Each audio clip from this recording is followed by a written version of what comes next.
No sertão da Bahia, no fim do século XIX, uma cidade inteira de fé foi apagada do mapa. Foi a campanha mais sangrenta já travada em solo brasileiro contra o próprio povo. 25.000 pessoas. Um pregador tratado como santo. E um exército inteiro mandado para destruí-las. Isto é a Guerra de Canudos. O sertão nordestino era uma terra de sol impiedoso e de secas que matavam de fome. De tempos em tempos, a estiagem voltava e matava o gado e a roça. Famílias inteiras morriam ou fugiam. Os sertanejos viviam abandonados, sem terra própria, sem escola, sem qualquer socorro do governo. A escravidão tinha acabado havia poucos anos, mas para os pobres do sertão a miséria continuava a mesma. Sem nada, muitos caminhavam centenas de quilômetros atrás de comida, de água e de um pouco de esperança. Naquela terra de sofrimento, o povo esperava um milagre. E, um dia, um homem apareceu no horizonte.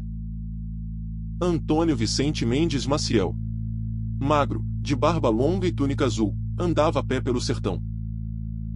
Ficou conhecido como Antônio Conselheiro, ia de vila em vila dando conselhos e rezando com o povo.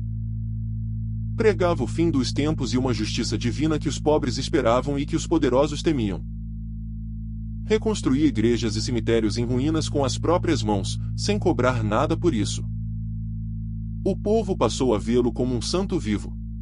Milhares largaram tudo para segui-lo. Ao seu redor se formou um séquito de fiéis, os beatos, rezando e cantando pelos caminhos do sertão. Mas a igreja oficial e as autoridades começaram a olhar para ele como um perigo. Em 1893, Conselheiro e seus seguidores se fixaram numa velha fazenda chamada Canudos. Ele batizou o lugar de Belo Monte. Devia ser a terra prometida do sertão, um refúgio para os esquecidos. De todo o sertão chegavam romeiros, trazendo pouco que tinham para viver naquela nova cidade. Em poucos anos, Canudos se tornou uma das maiores cidades de toda a Bahia. Contam que ali quase não circulava dinheiro, boa parte do que se produzia era repartida entre todos. Talvez 25.000 pessoas, é uma estimativa, vivendo do próprio trabalho, da roça e da criação. No centro, erguiam à mão uma igreja nova e enorme, pedra por pedra, o orgulho da cidade. Mas o Brasil tinha acabado de virar república, em 1889. E Canudos incomodava. Conselheiro pregava contra os novos impostos e contra o casamento civil. Diziam que ele era monarquista, que queria a volta do imperador. Isso foi, em boa parte, exagero. A igreja chegou a mandar missionários para dissolver o arraial. Não conseguiram, o povo ficou com o conselheiro. Na verdade, o povo de Canudos só queria mesmo ser deixado em paz, para viver de sua fé e seu trabalho. Mas os fazendeiros, sem mão de obra, e os políticos, com medo, decidiram acabar com aquilo. A faísca foi uma carga de madeira comprada numa cidade vizinha e não entregue. A tensão virou tiroteio. E, de um pequeno conflito no sertão, nasceu uma guerra que abalaria o país inteiro. A primeira expedição, cerca de 100 soldados marcharam sobre Canudos em 1896. Os sertanejos, que conheciam cada pedra daquela terra, emboscaram os soldados e venceram. A segunda expedição, 500 homens, agora com canhão. Teve o mesmo destino, a retirada. O sertão, o calor e a fome derrotavam os soldados antes mesmo do combate começar. O país não acreditava. Uns sertanejos maltrapilhos humilhando o exército da República? Então o governo mandou o coronel Moreira César, um herói temido da jovem república. Seu apelido dizia tudo, corta-cabeças. Ele prometeu arrasar Canudos em poucos dias. Levou mais de 1.000 soldados, artilharia pesada e a mais absoluta certeza da vitória. Moreira César era doente e sofria de crises, mas atacou assim mesmo, de frente, sem esperar. Os canudenses resistiram casa por casa, ruela por ruela, contra a tropa que avançava. Moreira César foi baleado e morreu. Sua tropa fugiu em pânico, largando até os canhões pelo caminho. A terceira expedição, a mais forte até ali, tinha sido completamente destruída.